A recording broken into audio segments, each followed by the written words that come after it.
Well, good time as any to talk to Joel Taylor then. You've had to get settled and get used to things here quite quickly. How have you found your start to your Kidderminster career? Well, the boys have been very welcoming as I've come in the past couple of weeks and settled in very well. Played a few games now, so integrated more with the team and it's gelled together, so it feels all good.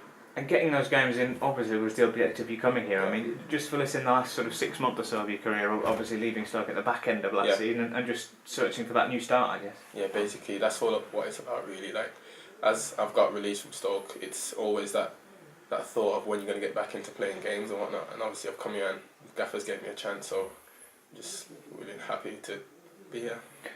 And how did you approach that challenge in the sense that, you know, with the greatest of respect to us, in terms of footballing divisions, some young players might look at that as a big drop, a big step down that you've taken, but in terms of a footballing setup and how the professionalism is here, you're quite happy that this is a good place for you to kickstart? It's a very good place for me to kickstart. As you said, there's a lot of players that will be released at the top end of clubs and come down and probably lose the love of football because of the leagues and whatnot, but I look at it as a big stepping stone to get me back to where I want to be, so happy to be here.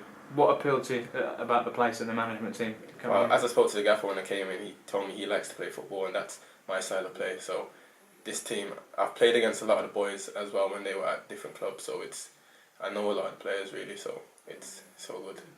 And since you have come in, we mentioned the games have come thick and fast.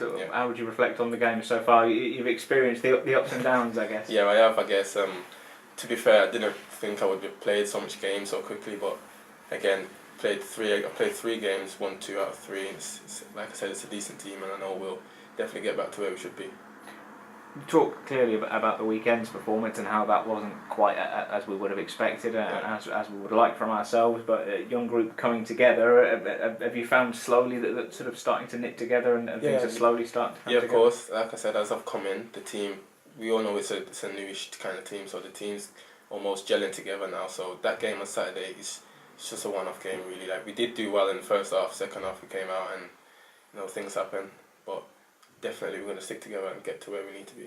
It's clear you've come in and been very hungry to try and succeed. Came in on a short-term arrangement, if you like, to begin with. Got yourself a deal to the end of the season, but even that, I suppose, you're always looking to make that impression and look to the future, really. Yeah, of course.